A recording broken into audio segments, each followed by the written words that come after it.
Hey everyone, welcome back to Finance Friday. It's another special edition of Money Girl where I answer your burning money questions. Maybe you email them to me, maybe you record them. I take the ones that I think will appeal to the most people, to the most listeners.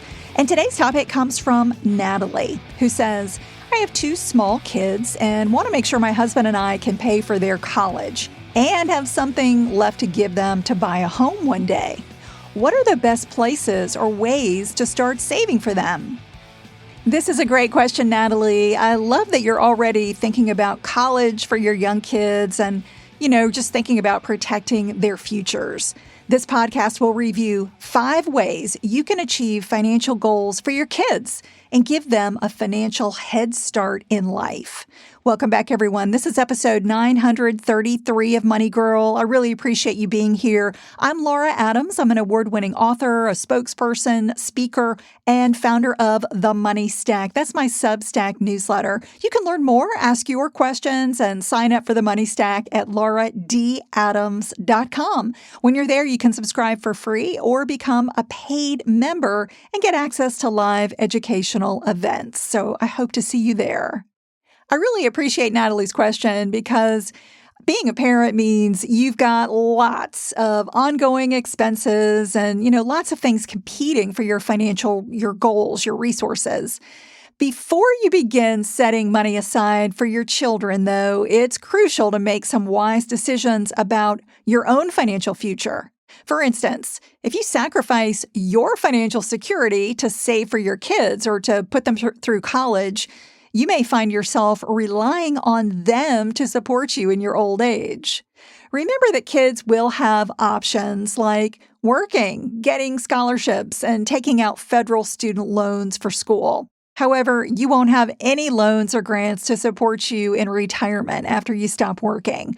So only set aside money for your kids if you can genuinely afford it. Ideally, I recommend that you have a healthy emergency fund and that you're regularly investing at least 10 to 15% of your gross income for retirement before starting to save for your kids. If you've got that in place, you feel good about your savings and you're regularly investing for retirement, I think you're in a good position to start putting something away for your kids. And later on, if you end up with a surplus of retirement savings or cash, you can always help a child by paying off their debts or even giving them cash gifts.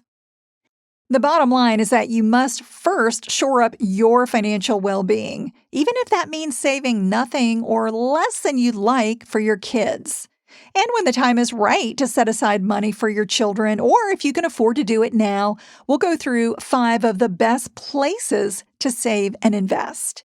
All right, the first, number 1, is a high-interest bank savings, or CD. An FDIC-insured bank savings account is one of the safest places to save money for a child's future. The problem is that even high-interest accounts don't offer very impressive rates of interest compared to some other investment options that I'll cover. And of course, another option is to open a certificate of deposit or CD with a bank or other financial institution. That may pay a slightly higher interest rate, but you do want to shop around. Many bank CDs are FDIC insured, and they're also extremely safe. With a CD, you loan money to an institution, which then lends it to its customers, and you receive a fixed interest rate for a specified period, and that's known as the term. CD terms can range from a few months to a few years. In general, the longer the term, the more interest you receive. And when the term ends, you get your initial deposit back plus any accrued interest. Using FDIC-insured bank savings or a CD means that it's entirely safe from investment risk. However, in exchange for that safety, they pay a relatively low interest rate. So that means you could be leaving many thousands of dollars on the table compared to investing the funds, especially if you've got a young child and you've got plenty of time for that money to grow. Raisin is a great place to compare savings, CDs, and money market accounts at banks and credit unions nationwide. You can see the potential interest and total earnings based on the amount that you plan to deposit. I'll have a link to that in the notes for the show. All right, the second place to put money away for a child is a UGMA or UTMA, and I'll explain in a moment. In most states, minors cannot own investments and financial products in their own names. So that means parents can't just give investments or transfer assets to a minor child without creating a trust. So the most common trust for minors is a custodial account known as a UGMA, that stands for Uniform Gift to Minors Act. And in other states, you may also see a UTMA, which is Uniform Transfer to Minors Act. These accounts allow investments for minors like mutual funds and real estate to be held in the care of an account custodian. You can set one up at most banks and brokerage firms like Fidelity or Vanguard.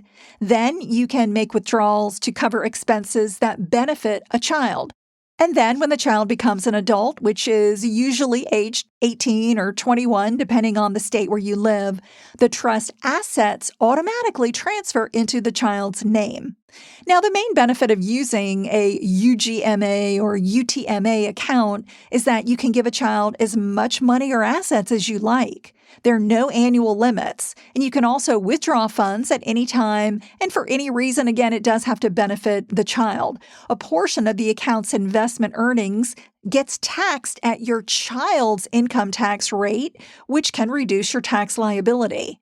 And the downside of UGMA and UTMA accounts is that once the child reaches the age of majority, parents have no control over how the child spends the funds. They will officially become the account owner. And since custodial accounts are considered an asset of the child, that means they're a more significant factor in the calculation for federal financial aid for education than if those funds were owned by a parent. All right, the third option to save money for a child is a 529 college savings plan. If you're like Natalie, who is specifically thinking about paying for a child's college education, one of your best options is to open a 529 college savings plan. You can contribute funds on any schedule you like and choose how to invest them from a menu of options, such as mutual funds. It's kind of like opening an IRA. You get a menu of options to choose from. You can withdraw 529 funds tax-free if you use them to pay qualified education expenses. Those might be things like tuition, fees, books, required equipment, and room and board. 529 funds are accepted at U.S. accredited schools and even at some foreign institutions. For example, you could live in Florida, participate in a New York 529 savings plan, and use the funds to send a child to college in California. You can even spend up to $10,000 per year tax-free on elementary and secondary school expenses. That's a relatively new rule. It gives parents the flexibility to withdraw funds for tuition and other education expenses for a younger child attending a public, private, or religious school. You can use a 529 plan regardless of your income, and the maximum annual contribution limit depends on the plan you choose, but it could be over 6 figures per student. Funds in a 529 belong to the owner, and the account can only have one designated beneficiary, who is the future student. If you want to save for more than one child, you should open a separate 529 account for each of them. But you can also change a 529 beneficiary to another member of the family, or even roll the money over to another 529 without triggering tax consequences. States generally sponsor their own 529 plans, and some have multiple plans, and they may even offer additional tax savings, such as a deduction on your state income taxes for contributions.